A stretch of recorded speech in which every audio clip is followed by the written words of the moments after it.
그래서 이번 시간에는 앨런 게비 박사의 내추럴 메디신에 있는 굉장히 중요한 내용들, 모든 암 환자의 시작이 고지혈증에서부터 시작하는 분들이 많아요. 고혈압, 고혈당, 고지혈증을 비롯한 모든 만성질환의 원인이 뭔지 오늘 그거부터 해결할 수 있는 방법들을 여러분들과 함께 살펴보도록 하겠습니다. 자, 첫째, 1부에서는 고혈압 확실하게 해결하는 방법. 근데 여기는 지금 이게 뭐 같으세요, 여러분? 여기 보니까 히말라야 소금 같은 거 있는데, 그죠? 예. 고혈압 하는 분들이 상당히 이제 소금 때문에 이제 갈등을 겪는 분들이 많으세요. 그래서 고혈압 환자가 소금을 먹어야 되는가 말아야 되는가, 소금을 먹어야 된다면 어떤 소금을 먹어야 되는가, 정제소금, 혈압 수치를 올리는 정제소금을 먹어야 될 것인가, 뭐 등등 이번 시간에 살펴볼 텐데요. 몇 가지 고혈압의 원인이 되는 이제 요인들이 나옵니다. 근데 특별히 커피를 끊었더니 고혈압이 올라갔을까요? 고혈압이 안정이 됐을까요? 안정됐을까요? Guess who 한번 살펴보세요. 자, 먼저 시스토릭하고 다이아스토릭에 대해서 먼저 살펴보실 건데요. 자, 여기 고혈압약 드시던 분들이 여러분이 계세요. 그죠? 오시기 전에 이미 고혈압, 고혈당, 고지혈증 약을 벌써 1년 이상 장기적으로 복용하신 분들이 상당히 많으신데, 약으로 계속 심장을 억제하면서 양쪽 심장 혈관벽에 이 플라그가 점점 축적이 돼서 심장벽이 너무 좁아져 있어서 스텐트나 바이패스를 해야 될 만큼 혈관벽이 좁아져 있는 분들이 많으셔서 그 과정 가운데 이미 이제 혈관벽에 플라그가 축적이 되고, 그래서 심장 세포에 산소가 잘 못 들어가서 이 카디악 어레스트를 초래할 만큼이면 스텐트나 바이패스를 해야 되겠지만, 이미 시작점에서 고혈압, 고지혈증 때문에 약을 드시던 분들이 상당히 많으세요. 그래서 하버드나 존스 홉킨스에서는 모든 암의 시작은 고지혈증에서부터, 콜레스테롤에서부터 시작된다는 얘기가 결코 과언이 아니에요. 그래서 오늘 여러분들이 고혈압, 고지혈증을 어떻게 해결할 수 있는지를 살펴보실 건데, 먼저 여러분들은 정상적인 혈압의 수치를 몇에 몇으로 아시고 계세요? 120에 80 하면 이제 보통 정상적인 혈압의 수치로 알고 계시는데, 말 그대로 고혈압은 120보다 좀 높겠죠. 그래서 위의 혈압, 시스토릭이 위의 혈압이고요. 다이아스토릭이 이완기 혈압, 밑의 혈압이에요. 그래서 제가 오늘 이제 논문들을 소개할 때 그런 용어들이 나오기 때문에 살짝 지금 짚고 넘어가는 거. 위의 혈압은, 최고 혈압은 120에서 140 정도 되면 이제 고혈압이 되는 겁니다. 그 다음에 밑에 혈압, 최저 혈압이, 이완기 혈압이 80 대신에 90 정도 올라가면 이 상태의 혈압 지수가 계속적으로 지속되는 증상이 바로 이 고혈압입니다. 그런데 이제 여러분들 처음에 오셔서 이제 이렇게 몸 전체 기능 검사를 하실 때 보면 고혈압, 고지혈증 약을 드시는 분들이 상당히 많으세요. 여기도 거의 다 고혈압, 고지혈증 약을 드시던 분들이 대부분이신데, 특별히 이 심장을 둘러싸고 있는 이 관상동맥부터 혈관이 폐색이 되면서 관상동맥이 막히는 분들이 많아요. 그 다음에 이제 뇌졸중도 심장혈관이 막히면 심장혈관은 여기서부터 여기까지, 뇌혈관은 여기서부터 여기까지가 아니에요. 우리의 모든 혈관은 다 연결이 되어 있습니다. 그래서 심장혈관이 막히고 심장을 둘러싸고 있는 동맥까지 막히면 뇌혈관도 막히기 시작해요. 그래서 뇌경색, 중풍, 뇌졸중, 그 다음에 심장에 이게 디스펑션이 오고, 그 다음에 말초동맥까지 산소가 공급이 되지 않으면서 여러 가지 연쇄적으로 몸의 전체적인 혈관 기능들이 폐색이 되기 시작이 됩니다. 자, 그런데 이제 환자의 대부분의 90에서 95%는 분명하지 않은 원인으로 인해서 고혈압이 생긴다고 여기서는 이야기하지만, 사실은 여러분들이 하늘마을에 오셔서 고혈압, 고혈당, 고지혈증 약을 어떤 분들은 30년, 어떤 분들은 10년 이상 드시던 분들 대개 와서 5단계 해독하기 전에 한 달만 계셔도 저녁 과일식만 해도 고혈압, 고혈당, 고지혈증이 잡히죠. 고혈압, 고혈당, 고지혈증 상고병약을 한 달 안에 안 끊으시는 분들을 제가 30년 동안 거의 못 본 것 같아요. 딱 한 분 정도 본 것 같아요. 여러 가지 지금 합병증이 많아서 분명한 원인이 있어요. 고혈압이 되는 것도, 고지혈증이 되는 것도, 고지혈증 곧 고콜레스테롤증, 그리고 혈당도 범인이 누구예요? 누가 범인이다? 지방이 범인이다. 한번 따라해 보시겠습니다. 지방이 범인. 자, 그래서 여러분들은 분명한 원인이 뭔지를 알아요. 자, 그런데 이제 이렇게 원인을 알 수 없는 고혈압을 본태성 고혈압, 즉 1차 고혈압이라고 하고, 합병에 의해서 만성 신부전증이라든가 또는 갑상선의 디스펑션이 있을 때, 그때 합병으로 오는 고혈압이 2차 고혈압입니다. 그래서 1차 고혈압과 2차 고혈압에 대해서 보셨는데 2차 고혈압은 합병으로 오는 고혈압은 퍼센트가 100분율 가운데 약 5에서 10% 정도밖에 안 돼요. 자, 그래서 고혈압은 1차와 2차로 이렇게 분류가 된다는 거 이제 보셨는데 여러분들이 식당에도 보시면 이거 바이탈 체크하는 거 기계 있죠. 그래서 피아노 밑에. 그래서 한 번씩 이제 고혈압, 고혈당, 고지혈증이신 분들은 처음에 오셔서 약을 다 드시다가 저녁에 해독식을 하고 또 해독 프로그램에 맞춰서 하시고 저지방 채식을 하고 식단에서 동물성 단백질과 지방만 제한해 줘도 벌써 혈압이 정상으로 다 떨어져서 약을 끊으려고 끊는 게 아니라 혈압이 정상이기 때문에 고혈압 약을 먹으면 혈압이 너무 떨어지기 때문에 여러분들이 쇼크가 올까 봐 끊을 수밖에 없는 상황이 돼요. 그죠? 부작용이 있다면 뭐만요? 약물을 사용하면 쇼크가 오니까. 자, 그래서 이렇게 바이탈 체크를 할 때 고혈압은 140에서 90 정도의 수치이면 고혈압이라고 하고 정상적인 혈압의 수치는 120에서 180, 고혈압 전 단계면 120에서 139까지, 다이아스토릭은 80에서 89. 1기 고혈압은 위의 혈압이 140에서 159까지, 이완기 혈압이 90에서 99. 2기 아주 조금 더 진행이 많이 되신 분들은 대개 위에 수축기압이 160 이상이고 다이아스토릭이 100 이상 정도이면 상당히 중증으로 진행이 되는 경우입니다. 자, 그러면 고혈압의 원인이 뭐고 어떻게 하면 해결할 수 있는지 살펴보자면 먼저 비만하신 분들은 혈압이 다 높아요. 거의 고혈압 약을 달고 계시죠. 과체중이나 비만인 분들은 몸무게만 줄여도 혈압하고 당뇨가 다 떨어져요. 네. 몸무게만 줄여도 혈압이 상당히 내려가는데 비만은 고혈압의 주요 원인입니다. 비만은 정상적인 그 비만 지수보다 BMI 지수가 높은 분들을 보면 이거는 그냥 가벼운 비만 정도가 아니라 비만은 뭘로 여러분들이 수치를 보시면 되냐면 내 온몸의 세포 독소가 축적되어 있다고 보셔야 돼요. 혈관부터 다 막혀 있다고 보셔야 됩니다. 그래서 실제 몸무게를 줄이게 되면 이 메토프로롤과 같은 고혈압 약을 복용하는 것 못지않게 효과적으로 혈압이 바로 잡혀버려요. 그래서 일단은 고혈압이 있을 때 의학적으로도 비만인 분들은 체중만 줄여도 혈압이 정상 지수로 떨어지죠. 자, 원인하고 이제 결과를 좀 보세요. 고혈압 하는 분들이 가장 많이 헷갈려 하는 게 뭐냐면 이거예요. 소금. 자, 지난 시간에 우리 건강하려면 뭐부터 균형을 맞춰야 된다 그랬죠? 여러분들이 몸이 안 좋아서 병원에 가면 뭐부터 맞추세요? 수액하고 전해질 균형부터 맞추시죠. 그래서 수액은 우리 몸의 세포의 탈수에서부터 유방암이 와요. 그래서 세포의 탈수를 막기 위해서 여러분들이 계속 물을 하루에 8컵에서 10컵 정도 드시고 또 몸을 수화를 많이 시키면 세포의 탈수 현상이 없어지면 모든 문제가 해결되는 경우가 많아요. 자, 그래서 물과 소금으로 수액과 전해질로 균형을 맞추듯이 전해질 균형 맞추는 게 상당히 중요하다는 거.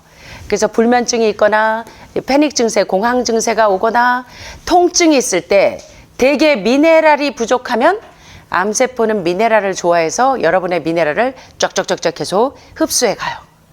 그래서 수액과 전해질의 균형을 맞추는 것에부터 여러분들이 pH 균형 맞추는 게 얼마나 중요한지 지난 시간에 공부했어요.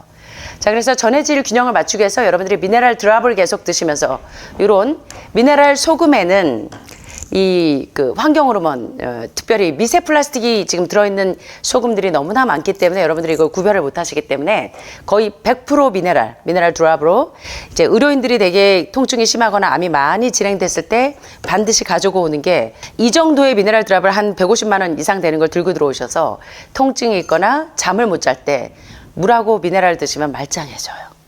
그래서 여러분들이 통증이 있을 때 산소호흡기보다 더 필요한 게 뭐라 그랬죠? 수액과 전해질로 균형을 맞추는 게 중요하다. 잠이 안 올 때도 통증이 있을 때도 산소 포화도가 떨어져서 가슴이 답답할 때도 흉부에 압박이 올 때도 그럴 때 어떻게 하시라고요? 미네랄로 균형을 맞추시는 겁니다. 그래서 이 미네랄 드랍을 이렇게 여러분들이 드시면 돼요. 여러분들이 그렇게 안 해도 100% 미네랄 드랍이에요. 미네랄이에요. 그래서 이제 여러분들이 이제 이 미네랄이 풍부한 것을 먹으려고 소금을 드시는 거예요. 소금 자체가 미네랄 덩어리인데 지금 이제 정제 소금들은 미네랄이 거의 죽어 있어요. 그래서 오늘 이 소금에 대해서 여러분들이 이제 분명한 이해가 필요한데 고혈압 환자들은 되게 소금을 안 먹으려고 그래요.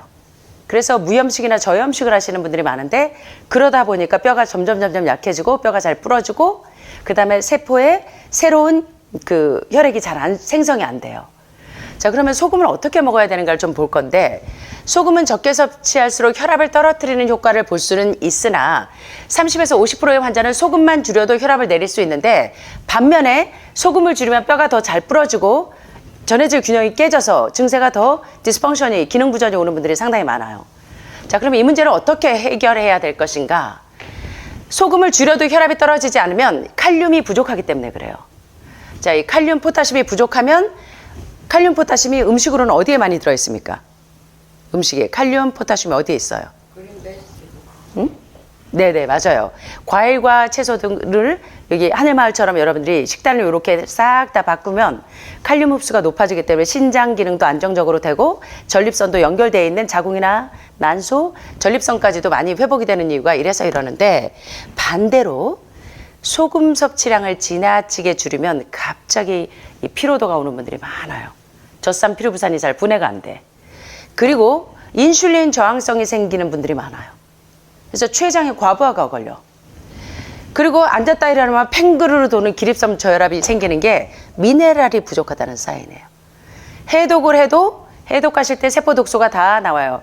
위장, 소장, 대장에 있는 상행결장, 횡행결장, 하행결장, S자결장에 있는 용종들을 다 녹이면서 5단계 해독하실 때도 특별히 기립성 저혈압 증세가 자주 오는 이유가 1단계 위장, 소장, 대장에 있는 이 용종들을 다 녹여낼 때도 앉았다 일어나면 팽그르르 돌고, 또 뇌혈관하고 또는 췌장, 소화기에 많은 기생충들을 다 녹일 때도 해독이 세게 되는 분들은 앉았다 일어나면 팽그르르 돌고, 이게 바로 기립성 저혈압 증세예요.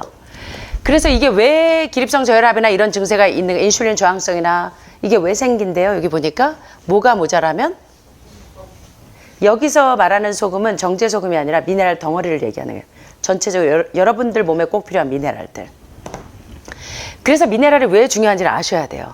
관장을 하고 나도 왜 여러분들이 미네랄 드시는지 이제 아시겠습니까? 미네랄이 부족해지면 이런 증세가 자꾸 와요. 인슐린 저항성이 점점 오면서 나중에 심해지면 당뇨로, 더 심해지면 췌장의 염증으로 기립성 저혈압이 생겨서 한 번씩 핑그르르 돌고, 이제 아시겠죠? 그래서 여러분들이 이제 미네랄 균형지게 드시는 게 상당히 중요하기 때문에, 미네랄이 부족한지 아닌지를 보실 때 이제 혈압을 반응을 보시면서 이제 체크를 하셔도 돼요. 자, 그런데 여기 보시는 것처럼 소금과 혈압의 상관관계를 보면 염화물의 유무에 달려있다. 이건 무슨 얘기냐면 미네랄이 거의 그 90% 이상인지, 아니면 미네랄은 다 도종해낸 짠맛만 있는 염화물 덩어리인지, 요거를 보셔야 된다는 거예요. 자, 그래서 염화 나트륨은 혈압을 높여요. 왜 식당에서 김치 아주 짠 소금을 쓰는 건 염화 나트륨, 짠맛만 있는 건 미네랄이 다 파괴되고 2%의 짠맛만 있을 때는 바로 이 염화 나트륨이에요. 요런 염화 나트륨을 그 정제 소금을 쉽게 말하면 드시면 혈압이 쭉 올라가요, 수치가.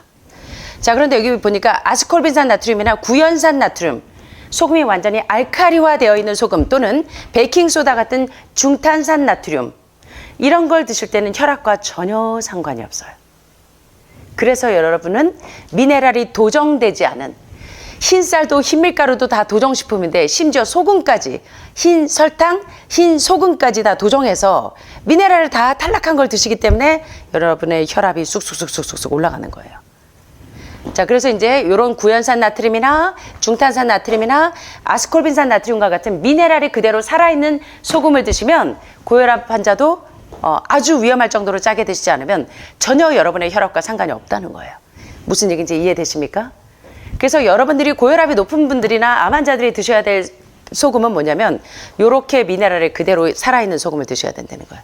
미네랄 드랍이나 미네랄을 잘라내지 않은 92%의 미네랄 가운데 다 잘라내고 2%의 염화나트륨만 짠맛만 드시는 게 아니고 미네랄이 살아있는 소금을 드셔야 된다는 얘기예요. 이해되시죠? 예, 그래서 이게 굉장히 중요해요. 그래서 고혈압 환자가 소금을 줄이는 게 좋겠습니까? 적정량의 미네랄이 그대로 살아있는 소금을 드시면 좋겠습니까? 적정량의 미네랄이 살아있는 소금을 드시는 게 중요해요. 자, 설탕에 대해서 좀 볼까요? 고혈압 환자분들이요, 설탕이 고혈압 수치를 상당히 많이 올려요. 자, 여기 논문들을 좀 보니까 설탕은 고기, 생선, 우유, 계란 못지않게 여러분들의 면역력에, 설탕을 먹고 나면 한 5분, 10분 되지 않아서 면역력이 6.7배가 떨어져요. 자, 그런데 심각한 건 뭐냐면 혈압을 높이는 데도 설탕이 굉장히 많은 기여를 해요. 여기 보니까 쥐를 이용한 마우스 실험에서 설탕 슈크로즈가 많이 함유된 먹이를 먹은 쥐는 혈압이 무려 10에서 30 정도 올라가요. 설탕은 특별히 전체 열량의 10%만 섭취해도 혈압에 영향을 미치는데 미국인의 설탕 섭취량은 전체 열량의 20% 정도. 근데 여러분들이 좋아하는 우리 젊은 친구들 주식을 거의 빵으로 드시는 분들이 많아요. 저도 학교에서 연구소에 우리 직원들 보면 연구실 선생님들도 바쁘니까 거의 빵으로 때워요. 예, 뭐 여기저기 그 빵집에 있는 모든 빵에 포화지방, 버터, 치즈, 마가린, 마요네즈와 함께 설탕이 거의 다 가미가 돼 있죠. 예, 그래서 계속 면역력이 떨어지고 요새 20대, 30대가 유방암, 폐암, 간암으로 오는 이유가 바로 이 면역력을 떨어뜨리는 주범 설탕이 여러분들의 이제 혈액을 끈적끈적하게 동물성 못지않게 끈적끈적하게 만들어요. 미국인의 설탕 섭취량은 이거 비단 미국인만 얘기하는 게 아니라 이 정제식품을 많이 드시는 분들을 일컬어요. 자, 설탕을 먹으면 어떤 증세가 오냐면 인슐린이 과도하게 분비되는 사람을 대상으로 똑같은 식단을 제공하면서 설탕만 추가하는 요 연구를 이제 보실 거예요. 설탕을 전체 열량의 3에서 7% 정도 섭취할 때보다 11%로 늘렸더니 다이아스토록이 위의 혈압 말고 밑에 이완기 혈압이 현저하게 높아지는 거예요. 그래서 여러분들이 요리하실 때 집에 가셔서 설탕을 쉽게 이렇게 사용하는 것에 대해서 이제 경각심을 좀 가지셔야 되는 거예요. 자, 여기 논문을 좀 보니까 Effects of Dietary Sucrose and Fibers on Blood Pressure in Hypertensive Rats. 여기 고혈압 쥐에게서요. 그 설탕과 섬유소의 효과인데 뭐 혈압에 대한 고혈압에 걸린 쥐가 그 식이자당과 섬유소와 혈압과의 상관관계에 대한 이 논문을 좀 이렇게 쫙 봤더니 여기 재밌는 얘기가 있어요. 요 얘기를 이제 풀어서 얘기를 하는데요. 자, 이니셜 SBP는 Systolic Blood Pressure예요. 수축기압, 위의 혈압을 얘기해요. 그 다음에 다이아스토릭은 이완기압, 밑의 혈압을 얘기합니다. 근데 여기 보니까 각 개인들이 초기에 SBP 이제 실험을 하는데 각각 그룹마다 초기에 SBP, 초기에 이 수축기압이 평균 대략 168 mmHg였어요. 초기에는 각 그룹마다 혈압이 168로 시작을 했어요, 초기에.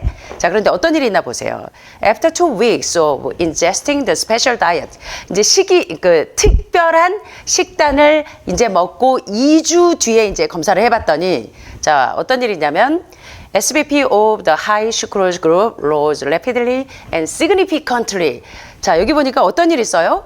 고자당 그룹에서 이 위에 수축기압이 아주 신속하고도 유의미하게 올라갔대요. 내려갔대요. 올라갔대. 설탕을 많이 먹은 그룹에서 아주 신속하고도 아주 유의미하게 위에 수축기압이 올라가고 결국에 엔드포인트에서 터미네이션 검사 종료 시점에서는 얼마나 올라갔냐면 처음에 모두가 다 168로 시작을 했는데 이 특별 식단을 먹은 특별히 고자당 그룹에서는 수축기압이 얼마까지 올라갔냐면 200 이상까지 올라가요. 혈압이 왜 올라가는지 아시겠죠? 그래서 의학의 아버지 히포크라테스는 한번 따라해 보시겠습니다. 당신의 몸은 당신이 먹은 음식으로 만들어져 있습니다. 병이 났을 때는 음식이 약이 되게 하고 약이 음식이 되게 하세요. 이제 이해가 되세요? 특별히 면역력을 떨어뜨리는 주범. 일본에서 요새 계속 의사를 반성한다. 나카무라 진지 선생님이 우리 의사 교과서 처음 보면 스크리닝, 모든 검진은 해가 있고 면역이 떨어지면 암 환자는 회복이 안 되는데 이 암세포 하나 죽이려고 정상세포 1000개, 10,000개를 파괴시키는 수술, 항암, 방사선으로 암은 세포 단위에 산소가 들어가지 않아서 생기는데 세포를 질식시키는 항암과 방사선을 하니까 유방암 1기, 2기로 시작했다가 폐로 전이되고 림프로 전이되고 뼈로 전이돼서 오시는 분들을 제가 30년 동안 여러분들을 만나는 거예요, 지금. 그래서 이제는 좀, 자, 눈 좀 크게 떠보세요. 웨이크업. 이제는 좀 눈을 좀 뜨셔야 됩니다. 그죠? 맥을 좀 제대로 잡으셔야 돼요. 그래서 암 피난민으로 여기저기 돌아다니시면서 고생하지 마시고 근본적인 원인을 치료하셔야 됩니다. 아셨죠? 자, 그래서 이게 똑같은 음식을 먹어도 이 당분 섭취가 높아지면 혈압이 쑥쑥 올라가는 거구나 하는 거 이제 아실 수가 있어요. 자, 그다음에 카페인이요. 카페인이 이제 어떤 역할을 하시는지 아셔야 돼요. 세포의 탈수가 지난번에 수분이 얼마나 중요한지 아셨는데 세포를 자꾸 탈식시키는 것에서부터 유방암이 시작이 됩니다. 그래서 몸이 수화가 잘 돼 있어야 되는데, 자, 평소 커피를 마시는 건강한 남성들에게 125에서 250ml의 카페인을 섭취하게 했더니 일시적으로 혈압이 쑥 올라가요. 이는 혈압이 정상인 사람들보다 고혈압에 가까운 사람들에게서 더욱 두드러지는 특성을 보였는데, 카페인이 혈압에 미치는 영향을 알아보기 위한 11개의 연구를 종합한 결과 하루 평균 5잔의 커피를 마시면 커피를 마시지 않을 때와 비교해서 위에 수축기 혈압이 평균 2.4mm 쑥 올라가고 밑에 다이아스토릭이 평균 1.2 정도 높아져요. 그래서 왜 온갖 까도남들 이렇게 피곤할 때 커피 마시고 하면 굉장히 히스테리컬하고 예민해지는 이유가 세포에 탈수가 오면 굉장히 피로도가 와요. 그래서 예민해질 수밖에 없어요. 혈압이 쭉 올라가고. 자, 이처럼 카페인이 혈압을 높이긴 해도 대부분 건강에 큰 문제를 일으키지는 않지만 어떤 경우에는 고혈압의 주요 원인이 되기도 합니다. 자, 이 앨런 게비 박사의 내추럴 메더신의 저자 앨런 게비 박사의 경험에 의하면, 자, 하루에 커피를 10잔에서 20잔 마시면서 2가지의 고혈압 약을 복용하던 49세의 남성, 고혈압 병력이 무려 10년이나 되는 분에게 커피를 딱 끊게 해봤어요. 커피를 끊은 다음에 혈압이 내려가면 약을 줄이라고 했습니다. 자, 그랬더니 3주 만에 혈압이 정상으로 돌아와서 혈압약을 더 이상 복용하지 않아도 되었어요. 마치 여러분들이 하늘마을에 오시면 저녁에 과일식하고 저지방 채식을 하면서 동물성 단백질과 지방을 완전히 제한했더니 혈압약을 먹으면 혈압이 너무 떨어져서 위험해지는 부작용이 오기 때문에 약을 저절로 끊을 수 있었던 것처럼. 그래서 음식이 뭐가 되게 하라? 약이 되게 하라. 자, 마지막으로 1부에서는요, 알코올. 자, 저희는 술 안 마시니까 뭐 상관없네 하시는데, 크리스마스 되면 또 와인을 또 곁들이시면서, 예, 그 적포도주는 괜찮겠지 하시는 분들이 있는데, 자, 한번 볼까요? 오랜 음주로 인해서 고혈압이 생긴 사람들은 알코올을 마시지 않으면 대부분 혈압이 정상으로 회복이 되고, 알코올을 마시기 전까지는 정상 혈압이 유지가 됩니다. 자, 고혈압 치료를 위한 식단과 비교를 좀 해보세요. 고혈압 치료를 위한 식단은 혈압을 조절하는 데 필요한 영양소, 특별히 이 고혈압 치료를 위한 식단은 고지혈증, 암 환자도 마찬가지예요. 칼륨, 칼슘, 마그네슘. 자, 요게 다 어디에 들어있습니까? 과일, 채소에 많이 들어있죠. 그 다음에 암은 염증에서부터 시작되는데, 염증이 생기는 이유는 필수 지방산, 리그나닌, 오메가3와 6의 균형의 1대1에서 1대4에 의하면 염증이 안 생기는데, 필수 지방산 대신에 동물성 지방산 아라키돈산을 많이 드시면 프로스타글란딘 작용에 의해서 염증이 계속 생겨요. 그래서 여러분들이 아마시엠프시 드시는데 여기 보니까 비타민C 필수 지방산이 얼마나 중요한지, 필수로 먹어야 되는 지방산은 안 먹고 동물성 지방산을 계속 드시니까 몸에 염증이 생겨서 그 염증이 암으로 진전이 되기 때문에 고혈압 치료를 위한 식단에도 칼륨, 칼슘, 마그네슘, 비타민C 필수 지방산이 필수로 공급돼야지 고혈압 치료가 되는데, 이 식단을 구체적으로 보면 과일, 채소에는 칼륨, 칼슘, 그리고 견과류에 마그네슘이 많고 또 씨앗과 콩류와 같은 필수 지방산을 먹어주면 혈압이 올라가지 않아요. 그리고 고지혈증도 생기지 않고 암도 필수 지방산이 들어가기 때문에 염증이 안 생겨요. 자, 그런데 이것 대신에 포화지방, 동물성 지방산과 정제된 설탕을 줄여줘야 돼요. 자, 그런데 고혈압 치료를 위한 식단에 요거 참 중요하지만 더 중요한 게 뭐냐면 요거 보세요. 소금을 제한해야 돼요, 제한하지 말아야 돼요. 자, 미네랄이 살아있는 소금은 드셔야 돼요, 드시지 말아야 돼요? 먹어야 되고, 미네랄이 다 도정되어 있는 정제 소금은 제한해야 됩니다. 아스콜빈산 나트륨이나 이런 그 염화칼 나트륨만 드시면 안 돼요. 짠맛만 있는 거, 정제 소금은 말고. 자, 그래서 고혈압이라고 소금의 양을 제한하지 말으셔야 돼요. 특별히 그 지금 여러분들이 수많은 논문을 보면 흡연이나 알코올들은 몸에 영양소가 흡수가 안 되게 해요. 그래서 약을 먹어도 양을 일반인보다 훨씬 더 많이 늘려야지 효과가 생겨요.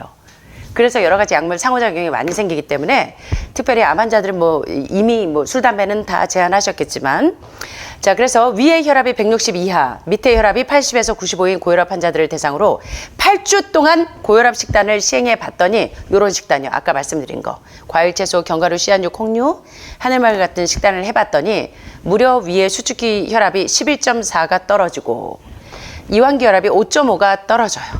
고혈압 식단은 수축기 혈압이 140, 159이고 이완기는 90 미만인 초기 고혈압에도 위의 수축기 혈압이 평균 12 정도 내려간다는 거예요. 그래서 여러분이 먹은 음식이 여러분을 고혈압 환자로 만들고 있다는 걸 이제는 아셔야 돼요. 그죠? 그래서 고혈압 환자분들을 보면 꼭 식사하고 나면 커피 드세요. 달달한 설탕 들어가 있는 거. 예. 그 다음에 음식을 되게 젓갈 종류 많이 넣어서 짭짤하게들 드시죠. 그래서 그런 짭짤한 미네랄이 죽은 소금을 드시는 게 아닙니다. 아셨죠?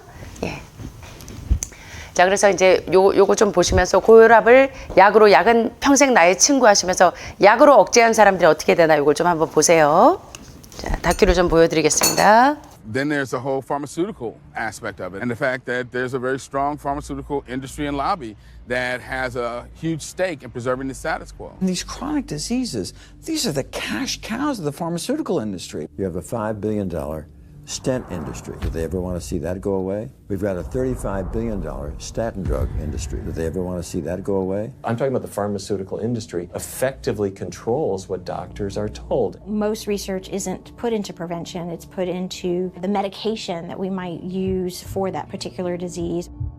I'm on 2 different high blood pressure medicines, 6 asthma type medicines, even after 4 years of shots, and then another medicine to help take care of side effects from some of those medicines.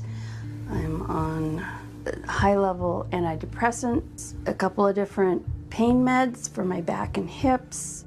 I'm taking about 16 drugs, not counting the insulin in the morning. I take insulin in the morning, insulin at night, you know, like 32 to 34 units of insulin. Lantus, to be exact. Some of these meds are for diabetes. This is for peeing. I have to use this for my prostate, and then I have to use this for the heart, and I have to use this for blood pressure. And it's just on and on and on and on.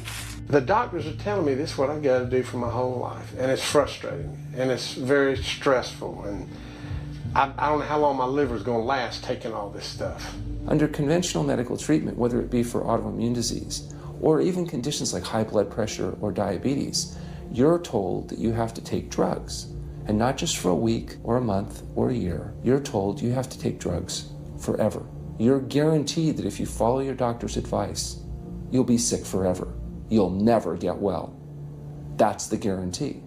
Because the strategies are all about manipulating the symptoms, not dealing with the underlying cause. You come in with that diagnosis, you get a bunch of pills that have nothing to do with the disease causation, or you get these procedures that have nothing to do with disease causation. It's a deception to say this pill will help you unclog your arteries, this one will save you from a stroke. No, it doesn't. The people who take the statins, etc., they still get their heart attacks, they still get their strokes. This does not reverse disease. This does not make plaques smaller. This is a fraud of massive proportion. 보신 소감이 어떠세요? 그래서 양약 첫째 시간에 저희가 다 배우는 게 파라셀수스의 정의. 모든 약은 독약이다. 모든 물질은 독이고 독이 아닌 물질은 없고 더즈 리스판스 반응에 의해서 용량에 따라서 그게 약이 되기도 하고 독이 되기도 한다라는 파라셀수스의 정의가 다시 한번 생각이 나는데, 오늘 보신 것처럼 고혈압을, 고혈당을, 고지혈증을 이걸 여러분들이 계속 평생 약을 먹고 살아야 된다고 생각하셔서 그게 계속 이 압박이 되고 근본적인 원인은 그대로 놔준 채 약물로 억제해놔서 나중에 빵 터져서 폐 결절이 생기고 폐암으로 가고 여러 가지 이제 기능 부전이 내리 도미노 작용처럼 쏟아지게 되는 겁니다. 그래서 오늘 여러분 일부에서 보신 것처럼 이제 음식이 약이 되도록 먹는 방법들을 이제 잘 배우시는 겁니다.